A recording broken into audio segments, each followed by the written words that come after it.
So One Street Over started because my husband and I played music.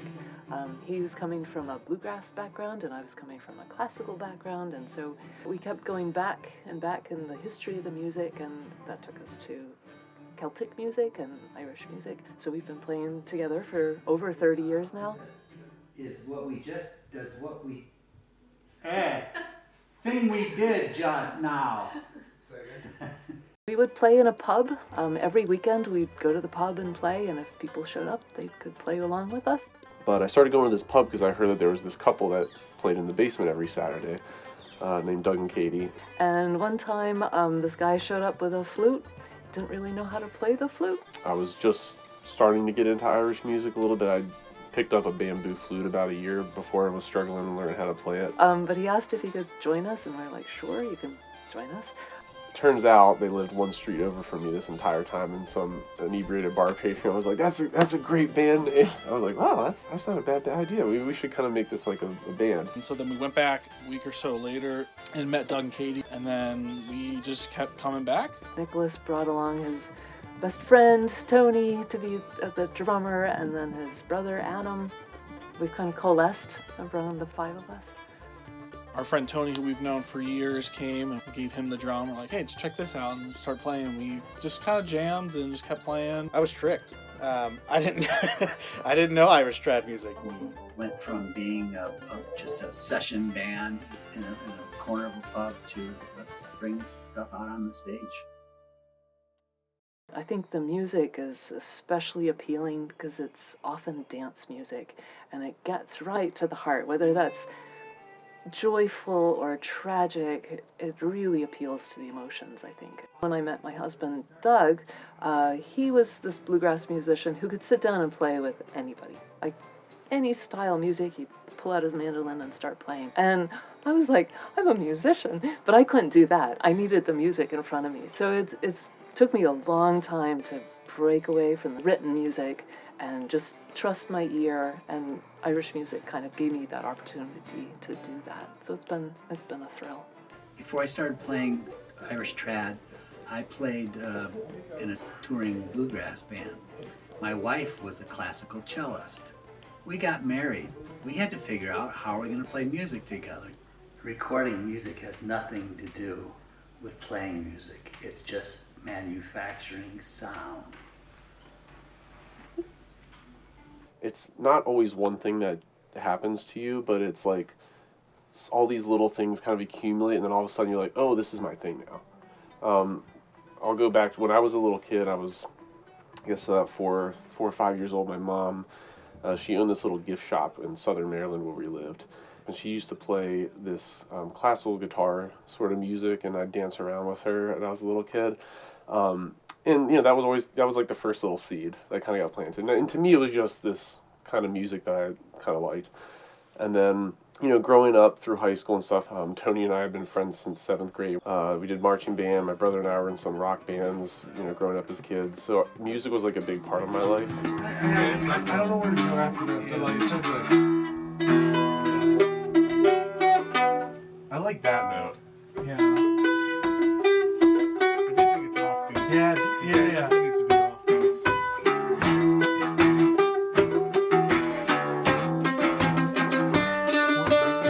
What was that? Learned a lot about the Appalachian folk culture in the area, and like I didn't know about these things called sessions that you could go to and play music.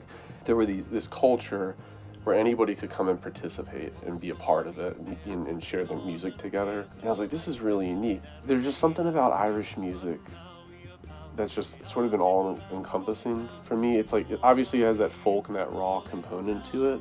Coming from kind of this punk rock background, it has that backbeat, that drive to it that just makes you want to dance, and it just feels kind of punk rock in a way, especially with some of the fast reels and stuff. So it was like this cool genre that was always sort of there. I went away for school for a while, and then I think in like 3 years or so, it kind of started taking off around that time. They were playing more shows, and I would fill in every once in a while and kind of pop in and stuff. Then I came back home, started, you know, still play with them every once in a while, filled in and stuff, and then it just kind of kept going from there. We had some more shows, and eventually I started picking up some other instruments and playing with them. And yeah, now it's been like 4 or 5 years of that or so. So it formed pretty organically, and it's just been kind of like progressing since then. We're a pretty cool band. Play traditional Irish music. We've been doing it for about 10 years collectively, between all the individual members. I think, Doug and Katie have been playing music together their entire marriage. But we're really a blend of a lot of, I'd say just all of our different music experiences. Punk rock and just a bit of everything. And so it kind of all fell together. And we try to stay to traditional roots, but it's hard to not incorporate a lot of just everything that all the different rhythms and stuff. And so it's a little bit of trad, a lot of fun, a lot of moving music.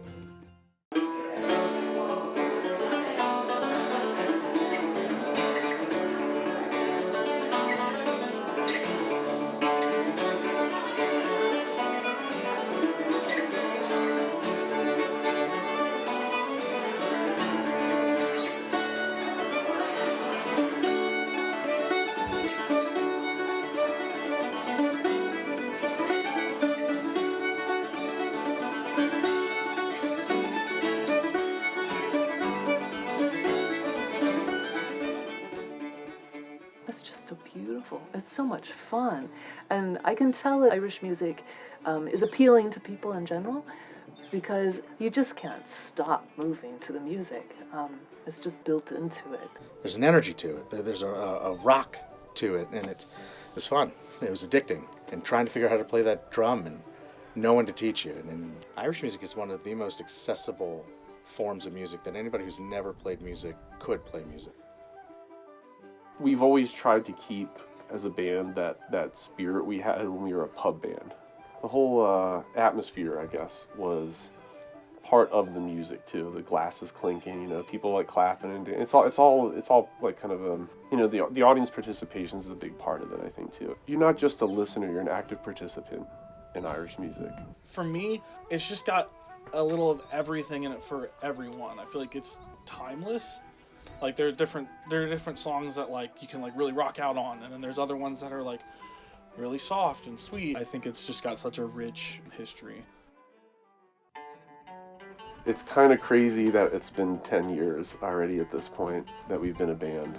It's definitely flown by quite a lot, and going from a pub band to start to write our own original stuff to like incorporating that, and having it been 10 years, we're really excited. We'll have Armstrong Irish Dance Academy with us, and they've been awesome. Like they've come to so many of our performances, big performances over the years. And like I said, again, it's not just about the music. It's originally dance music.